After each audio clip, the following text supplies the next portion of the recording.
శుభమస్తు. శ్రీరామ జయం. రాజు గురువు ఇరువురిలో ఎవరు గొప్ప?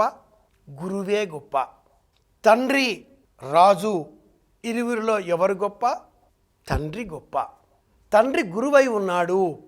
తల్లి తండ్రి ఇరువురిలో ఎవరు గొప్ప? తల్లి పాఠం చెబుతుంది కాబట్టి తల్లి ఇక్కడ గురువుగా ప్రవర్తించిన నేపథ్యంలో తల్లి గురువుగా గొప్ప. దేవుడు గురువు ఇద్దరిలో ఎవరు గొప్ప? గురువే గొప్ప. ఆ దేవుడి వద్దకు ఎలా వెళ్ళాలో, ఎలా చేరుకోవాలో, ఎలా దైవాత్మ గుణాలను పెంపొందింపజేసుకోవాలో, ఇలా దైవీయ శక్తులను మనం అనుగ్రహించే నిమిత్తమే సేవించుకోవాలో సమస్త జ్ఞానాన్ని అందించేవారు గురువు. కాబట్టి అన్నింటికంటే, అందరికంటే, అన్ని విషయాల కంటే గురువే గొప్ప. ఆ గురువు ఏది శాసనం చేస్తే ఆ శాసనాన్ని పాటించాలి. శిష్యుడిని పరీక్షించే నిమిత్తమై ఒక గురువు ఆహారం తినవద్దు అన్నాడు. ఆ శిష్యుడు సరే అన్నాడు.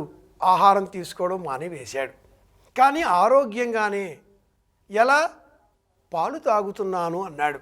పాలు త్రాగవద్దు సరే అన్నాడు. కానీ ఆరోగ్యంగానే ఎలా? దూడ ఆవు వద్ద పాలు త్రాగే సమయంలో నొరగ బయటికి కనిపిస్తుంది, నొరగ కారుతుంది, నొరగ పొంగుతుంది. ఆ పొంగిన నొరగను తిని ఆరోగ్యంగా ఉన్నాడు. గురువు మాటను వింటున్నాడు. తినవద్దు. జిల్లేడు పాలను త్రాగి కళ్ళు పోగొట్టుకున్నాడు.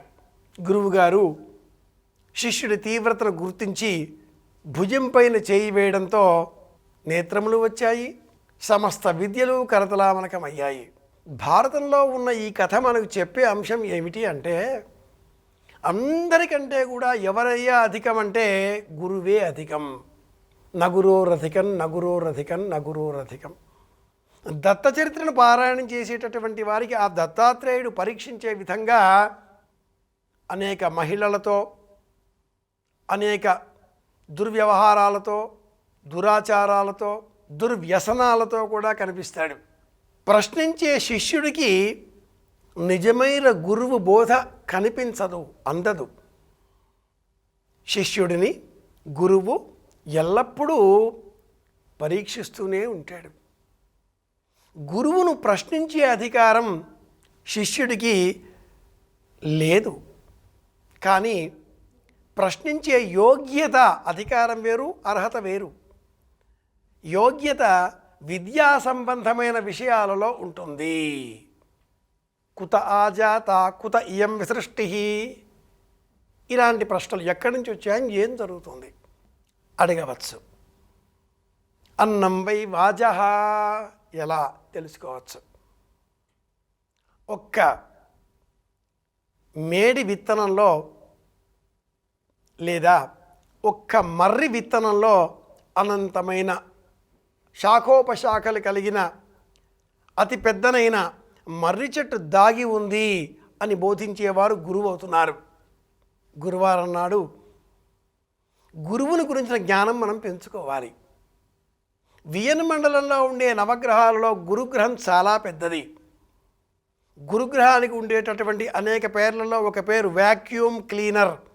గ్రహాల మధ్య జరిగే ఘర్షణలలో, కదలికలలో ఉత్పన్నమయ్యేటటువంటి చెత్త చెదారం, ఉల్కలు, శిథిలాలు, దుమ్ము ధూళి అన్నింటినీ కూడా ఈ గురుగ్రహం ఆకర్షించి తన చుట్టూ తిప్పుకుంటుంది.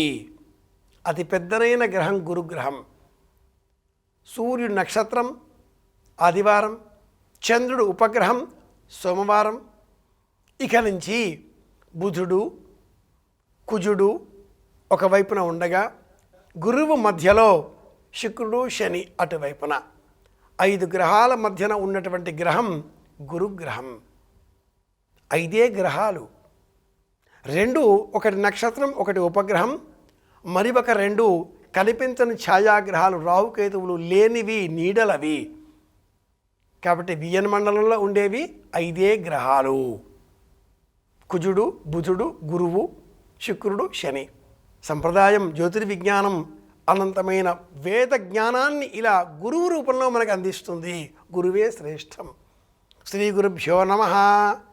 ఆ తర్వాతే శ్రీ మహాగణాధిపతయే నమ. కనుక గురువును ఉపాసన చేద్దాం. దక్షిణామూర్తి రూపంలో గురువు అనుగ్రహం పొందే ప్రయత్నం చేద్దాం. అందరి క్షేమాన్ని కోరుదాం. మళ్ళీ కలుసుకుందాం. శుభమస్తు. శ్రీరామ జయం.